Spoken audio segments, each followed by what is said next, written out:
Welcome everybody. B'Shem Hashem na'aseh v'natzliach as we embark on the beginning of this holy journey of learning Rabbi Yaakov Culi's Meam Loez. As a preface to all the parashiyot that we're going to do, he starts off by telling us that the topics he discusses and the order in which he discusses them are in accordance with the petuchot and situmot that we have in our Torah. Contrary to what many believe, the perakim and pesukim we have in our Tanakh was not divided by Jewish sources. It was done by non-Jews at an earlier date in our history. The real ending and beginnings of certain subsections of each parasha are really the petuchot and situmot, which manifest themselves in the beginning and ends of certain paragraphs when one is to look at a Sefer Torah. In Sefer Bereshit, there's 23 petuchot and situmot total. We have to know that Sefer Bereshit is one of the most mysterious and misunderstood parashiyot in the Torah, and rightfully so. In fact, like the Ramban famously says, En lanu esek b'nistarot. We don't have the right to busy ourselves when it comes to things beyond our grasp. How the world started and ends, what happened before that time and after that time, what happens above the earth and what happens above the sky are not things we should delve too much into. It's not for us to know, and it's not for us to go to try to figure out how all these workings happen. In fact, somebody who does busy themselves with it, it's better off, says the rabbis, that we were not created even to begin with. Because we can't even grasp 1,000th of this. It's just we have to know that we don't know.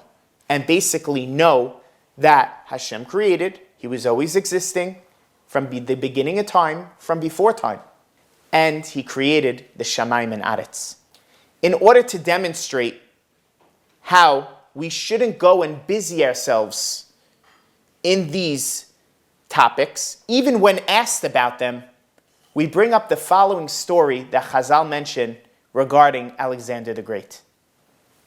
Alexander the Great, known as Alexander Mokdon, was the famous ruler who ruled the Greek Empire for 12 years. As he was conquering the world, he stopped by the southern part of Eretz Israel and discussed with the Chachamim a couple of discussions and questions that were bothering him. The first of which was as follows. He said, what is a greater distance? Is the distance between east and west greater, or is the distance between earth and the sky greater? And the Chachamim answered him and said that really the distance between east and west is greater than the distance between earth and sky. And they brought a proof for it. They said, imagine somebody was to go and look at the sun. If you wanted to see the sunrise in the east or the sunset in the west, a person's able to look at the beautiful picture. But if a person in the middle of the day was to look at the sun, they would be blinded by the sun's rays.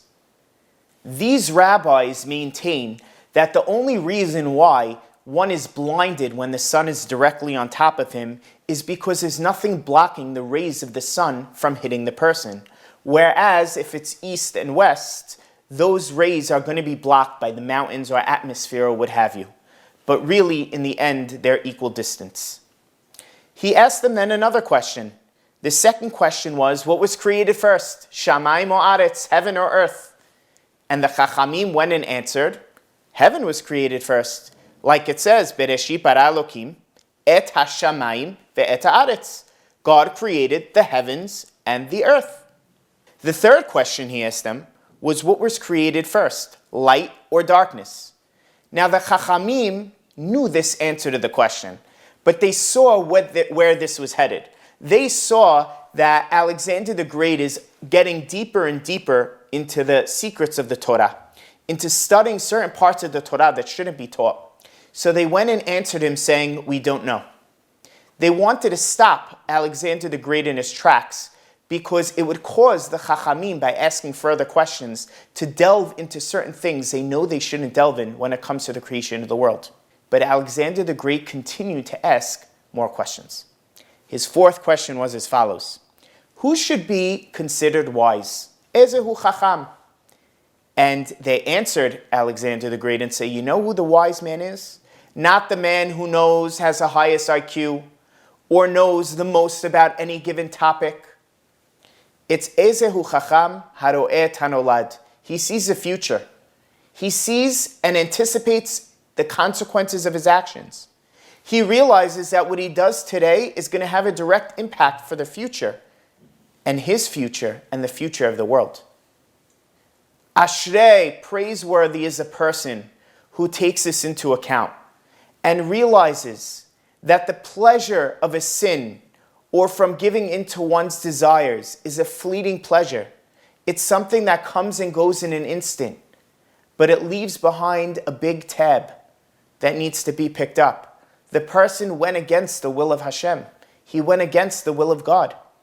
But somebody who thinks and knows and anticipates the future, and he sees what his actions are going to lead to, goes and determines how he's going to act based on that outcome. The fifth question was, who is strong? Ezehu gibor. And the Chachamim answered him, Hakovesh et yitzro, one who overcomes his evil inclination. We are created with two parts, a yetzer hatov and a yetzer hara. The good inclination and our evil inclination, both pulling us in opposite directions. Who's a real strong person? It's not somebody who can go and win a weightlift competition. He could be physically weak. He could be a twig. It's somebody who's able to go and conquer their evil inclination, their yetzer hara. If he's able to overcome that, he's the real strong man. The sixth question that Alexander the Great asked the sages was, Ezehu ashir? Who is a real wealthy person? In which they answered, Ezehu ashir? Hasameach bechalko. Somebody who is happy with his lot and what he has, that's the real rich person. Because you can have somebody who has millions and billions of dollars in his bank account. He could have no limit to how much he could afford and spend of material things. But if he's not happy and satisfied and content with what he has, it's almost for naught. Because our rabbis tell us that a person dies and doesn't even have half of his desires filled. It actually prevents somebody from concentrating properly on their tefillot. Because we have a limit to how much concentration we could have. If our focus is only spent on going and finding ways that we could amass more wealth, then that's going to take away from our focus of connecting to our Creator. The seventh question Alexander the Great went and asked the Chachamim was, what is the best way to live a healthy life? How does one live a healthy life? And the rabbis replied with a very esoteric and mysterious answer. They said, let him put himself to death. To death? What does that mean? And the explanation that they explained is that everything and all of us are a creature of habit. Whatever we do, we get accustomed to. When somebody is, quote unquote, putting themselves to death and getting satisfied from the basic necessities that they need from this world, and they don't immerse themselves in the lavish and decadent pleasures of this world, they will end up being healthier. Because somebody who has so much that they need to be dependent on to be in status quo is going to inevitably be left lacking when it comes to certain situations. If one's accustomed to eating bread and milk or water or what have you, then when he goes out on the road and carries those things, it's as if he's home. He's enjoying the same things that he's used to every day. Someone who feels the physical lacking, it will drain his body. It will take a toll on his health and eventually lead to his physical demise. The eighth question that Alexander the Great asked is, what should a person do to be liked by others? That's something we would all want to know. And the answer that the Chazal gave him, the rabbis gave him, was humility. Somebody who has anava is loved by all. On the contrary, somebody who's very arrogant and haughty is hated by all. When people are loved by all, people wish for this individual's success. But when somebody is arrogant and haughty, people pray or hope in the inner hearts for his demise, which will ultimately lead to his early death. Therefore, in order to prevent this, the Chachamim told him, nobody should go and connect themselves with government, with royalty. Alexander the Great heard that, and as the king and ruler of the world at the time said, I'll give you one better, rabbis. Really, a person to be liked by others should be nice to others and should connect and be nice to those even in royalty. Then he'll be liked by all. The ninth question Alexander the Great asked the rabbis was, what is better to travel, by land or by sea? In which the Chachamim answered and said, it's best to travel by land. Why? Because usually when people travel by sea, they're anxious and nervous until they reach their destination, which is not necessarily as much the case, at least to the same degree, when they're going and traveling by land. The 10th question was then asked, who among you is the wisest? Who is the smartest of all? In which the Chachamim humbly answered and said, all of us are equal. And you see that we've been answering you with equal authority, which caused Alexander the Great to ask, so why then, if you guys are so wise, do you dispute us and don't follow our religion? You Jews are totally outnumbered by us. You know that if we wanted to attack you and subjugate you, it's a matter of our will and it'll be done. Yet you continue to hold on to your ways and go in a path that nobody else goes, to serve your God and practice your religion. Why is that? Why would we get more power if we were really the right ones? In which the Chachamim said a fascinating thing. The Satan, or Satan, goes and purposely gives power to a bigger kingdom, leaving us Jews to look like we're forlorn, weak, and meek, to give off the impression that you guys are the right one and us Jews are wrong. However, we know that it's just a trick, and the truth is really with us. And therefore, we stick to our ways, because the truth and justice of God lies with us. He said, you know, I could kill you all for saying that.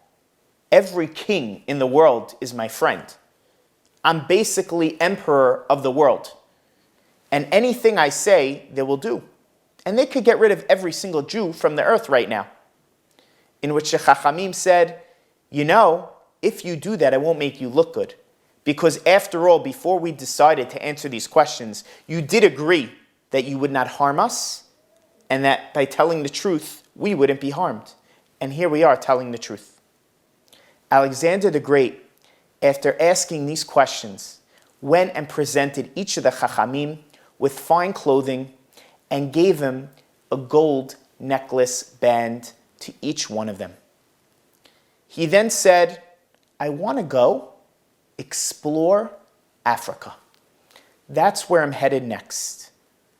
In which the Chachamim then told him, you have to get Egyptian donkeys who are excellent and have great night vision. And you're going to take a rope in which one end you're going to tie to the donkeys, and the other end you're going to hold on to and not let go. And these donkeys are going to lead you into the mountains of darkness, into Africa. And so it was. Alexander the Great went and took their advice and came to a land that only had women inhabitants. When he said that he would wage war with them, they said, you're not going to wage war with us. You're not going to win. Because if you kill us, people are going to say you killed innocent women. And if we kill you, people are going to say that Alexander the Great was killed by a bunch of ladies. Alexander the Great understood that he is not in a lose-lose situation and decided to go and have a meal with the inhabitants, in which they brought him a gold loaf of bread on a gold table. And Alexander the Great asked, this is what you people eat over here? And they said, no, it's not what we eat. But we figured if you're coming all the way here, you're not just coming to have some bread and water. You're obviously looking for something more extravagant. So we presented you with a golden loaf of bread and a golden table. When Alexander the Great left the city, he wanted and ordered that an inscription be written on the gate to the city that says, "It is here I, Alexander the Great, gained wisdom." On his way back, he was traveling and he encountered a spring that had a beautiful smell. Upon coming to the stream, he told himself, this must be the waters of Gan Eden. He went and took a handful of water and he washed his face and continued on his way. Some say that Alexander the Great actually followed this stream until he actually reached the entrance of Gan Eden. When he requested that the gate be opened, they answered, Zeh hasha'ad la Hashem, sadikim yavou bo. This is the gate of Hashem. Only sadikim and the righteous are going to be allowed in. And he said, but I'm Alexander the Great. You don't know who I am? And they said, I'm sorry. We only let the righteous in. And he said, at least give me some type of momentum, the fact I was here. And they gave him a round object. When Alexander the Great arrived back with the round object, he wanted to weigh its weight in gold. He put it on one side of the scale, and he put gold on the other side. But no matter how much gold and silver he put, the scale would not tip. The thing he got from Gan Eden, this round item, stayed flat on the floor of the scale. So he went to the Chachamim and said, what is this? What is this object? And they said, what they gave you in Gan Eden was an eye. Put this eye that they gave you on one side of the scale and put a little dirt on the other side. You'll see that right away the scale will go and be tipped. How? The human eye will never be satisfied until the end of his life when it is covered by the dust of the earth. These series of questions and stories of Alexander the Great was brought down to teach us that one shouldn't delve too much into the intricacies of how the world was created, started, and what's going to be after and before time. Many philosophers busied themselves for days on end and years. What was the beginning of the world? What was the end of the world? Some actually came to the false conclusion that the world, chas v'shalom, existed before Hashem. Our belief is firm in the fact that Hashem always existed. He was there before anything was ever created. And like our rabbis tell us, and like we know in the Torah that's written and the Torah that's oral, that God created the world, that is what we need to know. He was always there, but the who, what, when, why, and how, and the deeper intricacies and secrets of how that happened is not for us to delve into. Our Chachamim teach us, Da ma la'ashiv la'apikoros. You have to know what to answer the heretic. But in order to answer the heretic, you have to know what you're talking about. A lot of times people try to engage in these religious philosophical debates and conversations only to really make a fool out of themselves because they don't really know what they're sticking up for. They don't really know the proper arguments to go and give, and they end up making a chilul Hashem, a desecration of Hashem's name. As opposed to our rabbis, when they were forced to be in a certain dialogue to defend their religion, they did so with beautiful, absolute proofs of Hashem's existence.